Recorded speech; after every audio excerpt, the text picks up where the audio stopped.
Welcome back to the Business Getaway. We have none other than Miss Kathy Brillantes-Turvill, the co-owner of Nurture Spa. Welcome back to the show. Thank you, Riva. We were talking about Nurture Spa in Tagaytay. We are not in Tagaytay right now, but maybe after this show, you can go to Tagaytay. It's just an hour away. We'll really appreciate you having a break because despite your very hectic schedule, I think being more productive and being more alert at work means taking a break, not necessarily a 1 week break or a 1 month break. Your boss might kill you or your employees might go on a strike, but I suggest you still take a break, maybe 1 day or 2 days off to somewhere where it's actually a quality type of break. So welcome back to the show. Thank you. We were talking about Nurture Spa, of course, and you saw all those nice photos of Nurture, and I think after this I'd want to go there. Yes, please. Maybe I'll go for a 2-hour massage. Do you have one? Oh yeah, we do have a 2-hour massage. Yeah, so 1 hour ago, I think I'll be back in time for the hour. Anyway, so I would actually want to ask more and now more on your customers because you're telling me earlier more on your services, like things people can do there. Now I want to ask, what have people, experienced in Nurture that they've liked the most? Because being in the spa business or something that, well, you'd call nurturing business, what would be the most fulfilling aspect of it, like from your customers? Well, personally, the most fulfilling aspect of the business is seeing and having a role to play in making people more relaxed. And it's really great because the bar where we hang out in Nurture is actually elevated. So we see people arrive. Oh, okay. And when they arrive, they're so stressed, they're really sumit, they're not talking to each other. And you can see through their body language that they're so, in many ways, unhappy and stressed, all right? So as a couple, sometimes they're not even talking to each other, they're not looking at each other, so they go down, no? And then they go into the massage room, and then a couple of hours later, they emerge and they're dreamy-eyed and they're smiling, they're walking slowly, they're looking at each other.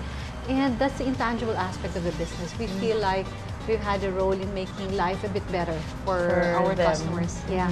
So that's very intangible. That's a wonderful reward for us as As the people one, managing yeah, Nurture. of course. Yes. That's good. And so far, what has been the best thing you've heard from a customer? Oh, fantastic. A couple of things like in one party, this lady comes up and says, "Oh, you own Nurture?" I said, "Yes." "Do you know you saved my marriage?" And I'm like, "I'm sorry?" Said, "You saved my marriage." I said, "Why? What happened?" And she goes, "Well, we went to Nurture as a last effort to see whether we could still save a relationship. And we were able to talk and really, really, really talk because at the time we didn't have TV and we didn't encourage TV, although we have TV now." And they said because of Nurture's environment, they were able to really reconnect. And that was fantastic. That was great. Wow, that's something else they can do there other than the therapy itself. It's actually being in that zone of wanting to reflect and talk about some things that maybe you tend to take for granted or you skip when you're in the city. Exactly. We've also had a few feedback from people saying that they were really relaxed, really happy. And we literally had one experience where somebody comes up and said, "I got pregnant because of Nurture." And I'm like, "Oh, I'm sorry." And it's actually a good by the way, thing. Riva, we have ulogs. These are heritage huts from Banawe. Okay. We actually, And you got this all the way from Banao? oh yeah, we knocked them down like Lego. And we put them. So how did you well, you had to transport it, obviously. Literally by the Igrots. 48 hours. There are 4, and they knocked them down. And then they brought them and they asked us, "How do we put them up?" We said, "Okay, put them up the way." These are the heritage huts. Yeah. And it was great. And people like staying there because all of our rooms have running hot and cold water. They're very comfy. They're very, very intimate. And really, and these are authentic huts. They're 100-year-old. So and well, the rooms are air conditioned, of course. Yeah, not all of our rooms are heritage huts. We have air conditioned rooms as well. So these are the deluxe, modern. Yes, modern air conditioned rooms. Of course, the Philippine weather, of course, is humid, and people love aircon here. So, well, of course, as you've said, you have a choice whether it's the open air or. Although the Tagaytay breeze is very cool in itself. So Riva, one thing we've noticed, a lot of our guests who are foreigners prefer non-air conditioned accommodations. It's people from Manila who say, when they call and they say they have air conditioned accommodations, and they have to be assured that there is air conditioning, and then they come up.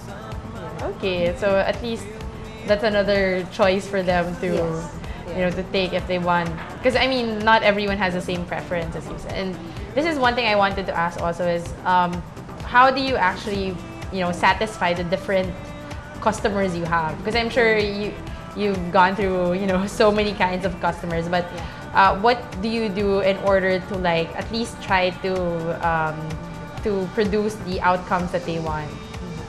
Well, we do spend a lot of time training our staff, and we try to be very customer focused. We listen to them all the time. We have what we call a CIP program in place. That's Customer Intimacy Program. What is it? CIP, Customer Intimacy Program. We Intimacy, listen, yeah. We listen to what they have to say, and as much as possible, we always try to respond to what they need. And you have the therapists who are, of course, trained internationally. Intensive training. And they also do some customer relations. Oh yes. Yeah, that's part of it. We have mystery shopper programs to check whether the staff are doing what they're supposed to be doing. We set standards. So we are quite very, very, very focused on that.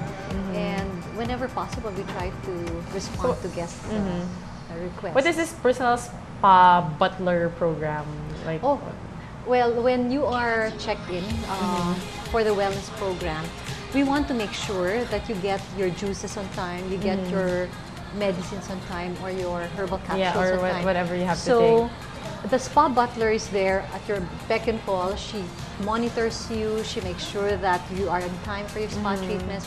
She coordinates with the restaurant to make sure that your food, your soups are just so, you know, if it's no salt or whatever. So she leads you in your breathing exercises. She makes sure that your they're like all around also. Absolutely. I mean, they can do a lot of other things. They're actually therapists. But yeah, I mean, they're also trained to to do other things that people can. They've gone through. They're therapists who have gone on additional training to become wellness butlers, and their focus is really to make your stay as comfortable as possible for you.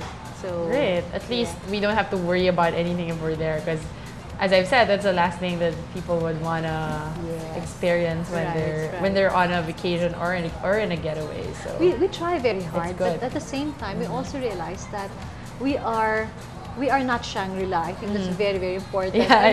We're not Shangri-La. We're hyping it up. We're not Shangri-La. We are a very, very comfortable. We have very nice, very comfortable place. But we are not 7-star. We're not 5-star. And I think through the years, Riva, we've realized that, and we've become very comfortable with that. There's some people who are not comfortable with nature, who don't like the breezes. They like they're city people. All those banana leaves. And we are. But on the other hand, there are people who just absolutely love being in nature, and that's the market that we have. We are also Filipino, so for people who want to promote Filipino, who want to experience Filipino, that's who we are. We have not. So you have your own identity in that sense. Oh yeah, our kitchen, you know, our bar setup is actually a replica of an old Filipino kitchen. We've got Filipino paintings. And so even the ambiance is something that people can look forward to seeing. I mean, something new, because I'm sure, you know, you see the usual buildings here, and I don't know, the scenery is just all the same. So at least when they go there, it's not also just trees. And that's random, you know, animals. No, we don't have animals. It's not a zoo or anything. I mean, I'm just saying, like, it's actually a different environment that they can actually appreciate if they want to do some relaxing or so if you want to escape from the city, literally escape from the city, we're like 2 kilometers from the road, winding roads. If you feel you're lost, you're actually on the right track. And you get there and you're totally surrounded by an ambiance of a big garden, and then you have people who are more than happy to serve you and make you happy. We have very good spa treatments, we have very good food. Yeah, how many therapists do you have right now? Just curious. Around 30. 30, wow. So you can actually handle like a great demand of visitors also. And how many visitors do you average in a month? Just to give us a figure of... Maybe I'd say more for the day. We are